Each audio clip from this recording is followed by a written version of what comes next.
Jak and Daxter, one of the best franchises ever conceived. Great characters, fun platforming, and some of the best graphics of its time. And while most franchises aren't very consistent in quality, Jak and Daxter stayed very consistent even when other developers took over Daxter on the PSP. They're one of the few game series that have never had a bad game in their library. So how the fuck did this game happen?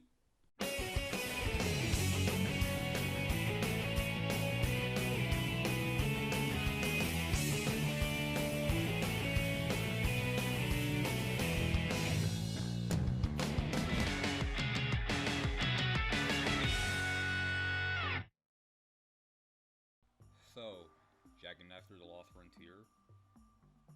I mean, what can I say? This game's awful. I'm not gonna act like I don't know how good this game's gonna be. Like, I know it's just terrible. And what really sucks that this game didn't have to be. It starts out pretty well, but then it just nosedives into something I never want to revisit again. And it's sad because the game had potential, and it had some pretty good ideas. And sometimes it can be pretty fun too, but all the bad things just overshadow the good moments. Well, might as well get into the history of this game first. So Lost Frontier started off as Jak 4, that follows the story after Jak X. However, Naughty Dog decided to stop working on the project entirely and hand it off to High Impact Games. You know, the same developers who made such great games like Jak and Clank and Ratchet and Clank Size Matters. Do you not have somewhere else to go? Home to your family, perhaps? Hey, Quark. Nice hat. The game was originally supposed to be a PSP exclusive, but then it was ported to the PS2 later. First review, I'm going to be looking at the PSP version because honestly, it's more convenient for me and I don't really want to spend any money on this game. And I've also heard how the PS2 version can crash sometimes and I don't want to go through that. So we start off with the game and this is our title screen, just a JPEG. I know I can't be too critical since the PSP's hardware is more limited than PS2, but still, Daxter's title screen on the same console had more personality than this game. I barely started talking about this game and I'm already finding things to bitch about. With that being said, let's talk about the story. I would give you a spoiler warning, but honestly, I don't think this game's story deserves one. The game starts off with Jak, Daxter, and Kira, who looks nothing like she did in the original trilogy, flying in a storm during an ego drought. So barely 5 seconds in, and I have to point something out. Isn't ego basically the equivalent to atoms in this universe? How would it be able to run out like that?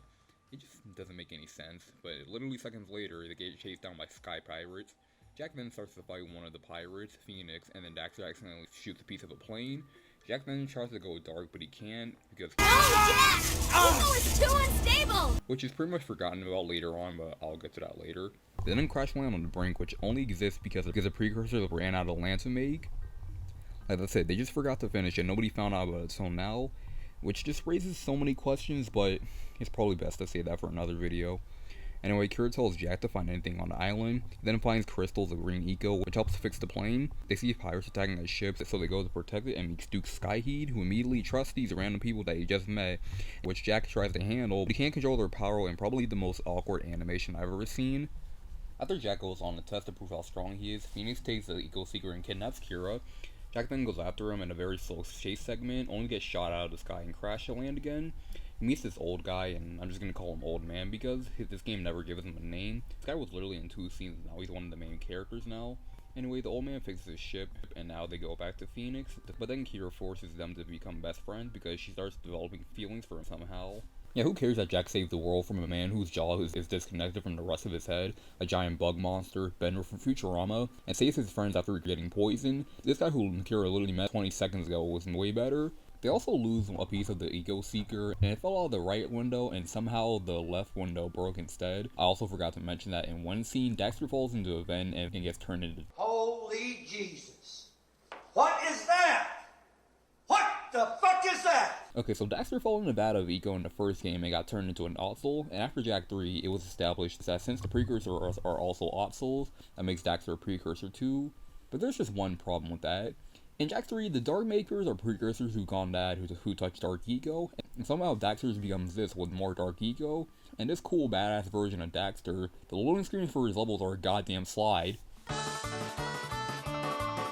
And they barely even acknowledge it in the story too. Once Daxter transforms in front of everyone else, all Jak can say is, "Hey Dax, putting on some pounds." Great! Now I've got 2 monsters to worry about.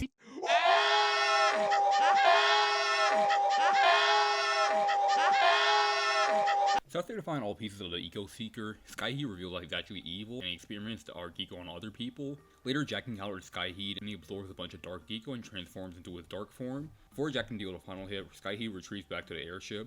Phoenix then sacrifices himself to damage the behemoth so it can be destroyed. Once Jack does that, balance of the Eagle is restored. Jack and Kira share the ugliest kiss I've ever seen, and then they decide to go investigate Event Beyond the Brink, and after that the game ends. Honestly, this game's story is probably one of the worst things about it. The story alone destroys anything the game might have had going for it. All the characters in the story are either uninteresting or barely in the game at all. This game really has a bad habit of making random characters who had 5 minutes of screen time into a main character out of nowhere. Phoenix has no personality outside of trying to steal Kira away from Jack, and when he sacrifices, it's supposed to be an emotional moment, and then Jack tries to restore the behemoth for Phoenix, but he barely interacts with anyone outside of Jack and Kira. And the main characters don't even act like themselves. Jack's basically every good nature hero you see and doesn't even have his goatee anymore. Kira's just really boring and there's nothing interesting about her, and Daxter might be the worst example of this. I know I gave Daxter a lot of shit for not having Daxter talking during gameplay, but in those games they know the writing for him to be a likable douchebag. But in this game he's just insufferable, none of his jokes ever land, and in the game he just repeats the same lines if you die after a checkpoint. Everything that the character says is just one ear and out the other for me. I'll take Daxter's story over this game, even with that game's weird storytelling elements. Honestly, it's no wonder why people don't consider this game canon along with the other games in the series. So at first glance, The Lost Frontier looks like a pretty typical Jak and Daxter game, and yeah, it seems like everything checks out. So if you play the Precursor Legacy, then you play Lost Frontier. If you play Jak 3, then you play Lost Frontier. Jak can still punch, uppercut, spin, body slam, but for some reason, Jak can't long jump anymore, which is weird because it's not like High Impact doesn't know how to program that. Not only that, but since Jak can't roll or long jump anymore, Jak has to use a double jump spin maneuver to make jumps that I swear he would be able to make fine with the long jumping, but you know, that's fine. Jumping in general feels really stiff too. It might be the animation. It looks like whenever Jak jumps, there's a hand constantly pushing him down. Combat is also pretty annoying too. Punching and spinning enemies just doesn't feel as satisfying as it used to in past games. Even Daxter. And also some enemies take way too long to take down, so it can evolve in just pressing a square and circle over and over again. Instead of a natural gun, Jak gets his staff, which has all of his gun mods, but it doesn't have weapon upgrades like in Jak 3. It's basically the same version of the Scattergun, Morph Gun, and the Vulcan's Fury throughout the entire game. And you don't even get the Peacemaker, you just get this worse version of it. I forgot what it's called, so I'm just going to call it the Green Gun. It shoots out green bombs, which sounds cool, but ultimately, it's just a Peacemaker but nerfed. You also can't auto-lock onto enemies like in Jak 2 and 3, so getting an accurate shot on these enemies can get really annoying. And also in the PS2 version of the game, instead of pressing triangle to shoot your gun, it's R1 instead. Like, huh? Like, what was wrong with using triangle to shoot? Like, it's not anything bad, I just thought it was kind of weird. But other than that, the game starts out pretty fine. The platforming is pretty mediocre, but it can be pretty fun sometimes. After you defeat an enemy, you collect Dark Eco, but instead of turning into Dark Jak, trade them for Eco Power-Ups with Kira. I like this idea, it kinda adds more depth to the combat instead of just spamming circle or square. There's also new Eco Power-Ups that Jak can use, like using Red Eco and then shooting at it to blow it up, Blue Eco to slow down time, and Green Eco to turn into a ball. So remember when I said that Jak can turn into Dark Jak because the Eco's too unstable? So why can't Jak use these with no problems? That's just another consistency problem with the story, but honestly, some of these are actually pretty cool because they actually make you use your head. Some of the puzzles in this game actually made me think about what I was doing. I mean, the gameplay is definitely nowhere near perfect, it does have its flaws. First off, there's this really shitty camera. This game's camera can be a real fickle fuck. It can get obscured by any object in the way, and sometimes just spazzes out of control and from the slightest movements. And then there's the loading screens. The Jak trilogy has been known for next to no loading screen structure. Try clever ways to load the game without taking control out of the player. Here the game fucking dies every time it has to load a new level. Not only that, but also just takes the experience away from the player too. Just freezes whenever you're entering somewhere and then it just loads like nothing happened. There's also some quick time events and they're not good. It just makes you mash buttons and rotate the analog stick repeatedly, and it's just tedious and repetitive. But then there's the other gameplay style that this game has. First up we have Jak Daxter. He's basically a top-down beat-em-up style, except that you do boring puzzles and the levels just drag on and on. Say what you want about the Werehog from Sonic Unleashed, but at least he had a number of combos you can use at your disposal. Here's just the same 1-2 combo over and over again. He can just turn into the Tasmanian Devil and throw Dark Eco at spiders, but that's all he can do. You just spam throughout the entire level too, and just gets really repetitive really quickly. But that has nothing on what I'm about to talk about next. So this game follows the mission structure from Jak 2 and 3, but unlike Jak 2 and 3, this game isn't open world. Most of the locations in this game have areas in which you can fly planes or land to move around, but you can only fly to completely new locations by flying with the Phantom Blade. The Phantom Blade is pretty much the main hub of the game, from which you can purchase upgrades to your plane with scrap, as well as upgrades to your eco powers with new eco skills with Dark Eco. Now the plane itself is slow, sluggish, and it's just a drag into one place to another. Even when you try boosting, it only enhances your speed by 2%, and in 50% of the game you're only flying the damn plane. And I know I shit all over Jak 3's cars, but at least those were only relegated to getting from one place to another and weren't one of the main focuses of the fucking game. There's 4 types of planes that you can fly: the Interceptor, the Sky Raider, the Hellcat, and the Bomber. All of them suck. Of course, with plane gameplay, there has to be aerial combat, and this is where the game goes from just a below average platformer to one of the worst games I've ever played.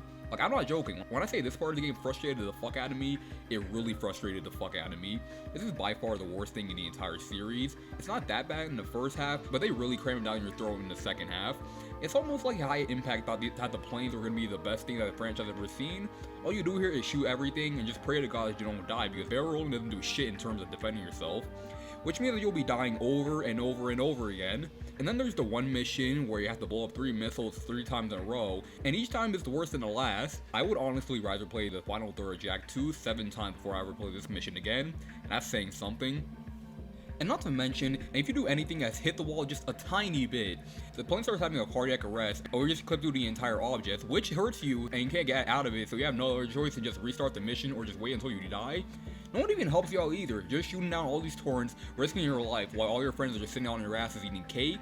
You can use scrap to upgrade your plane with weapon mods that you can use by jacking other planes, but honestly, I completely forgot about that, so I don't even bother.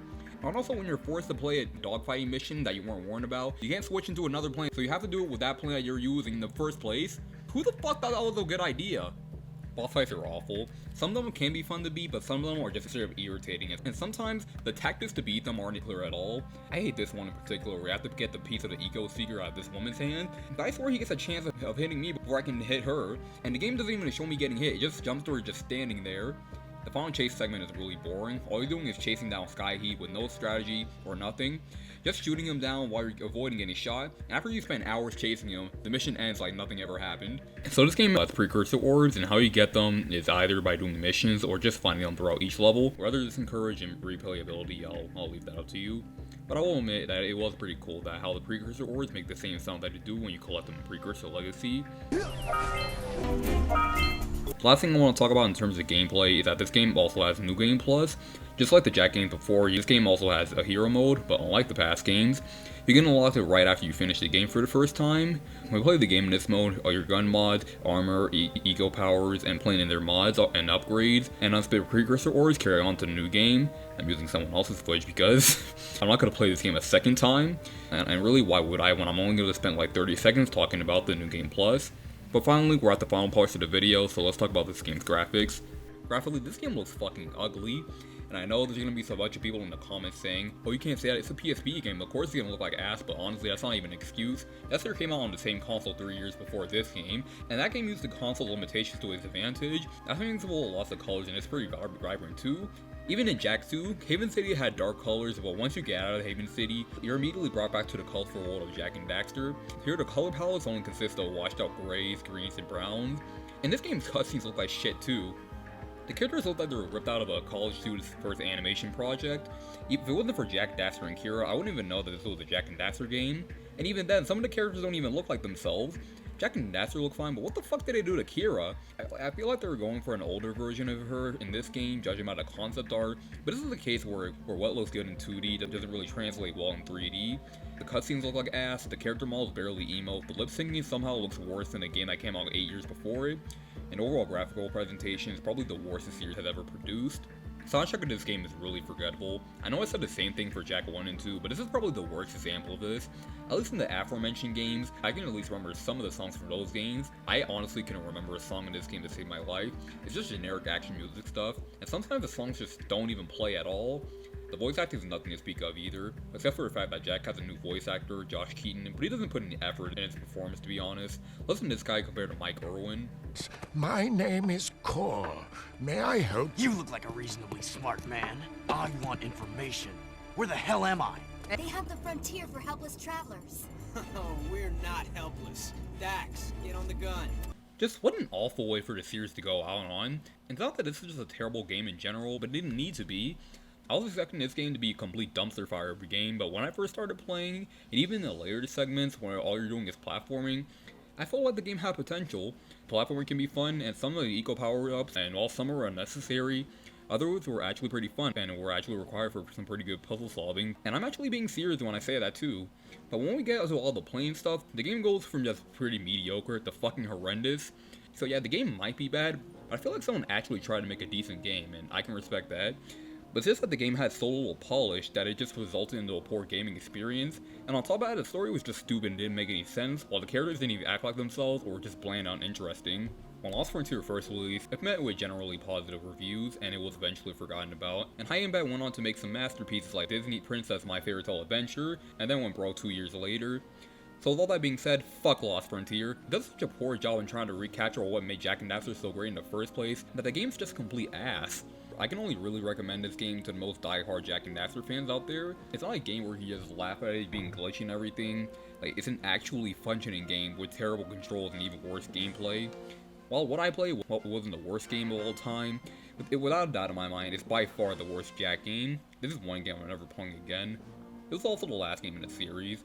It wasn't the last game that Jak and Daxter was featured in.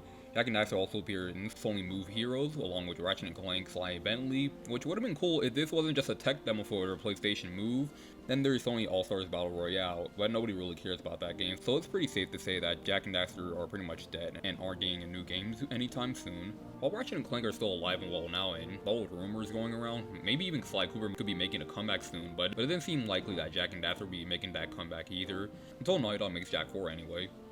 But that's it. I've reviewed every single Jak game in the series, and it was fun finally playing Jak X and Daxter for the first time. But while this will be the last review I'll make on the series, we're actually not done with Jak and Daxter yet. I still have one more video planned for Jak and Daxter, but it's going to be a little bit more different compared to everything else I've done on the series. But if you're in my Discord server, then you know what I'm talking about. With that out of the way, thank you guys for watching, and I'll see y'all next time. Peace.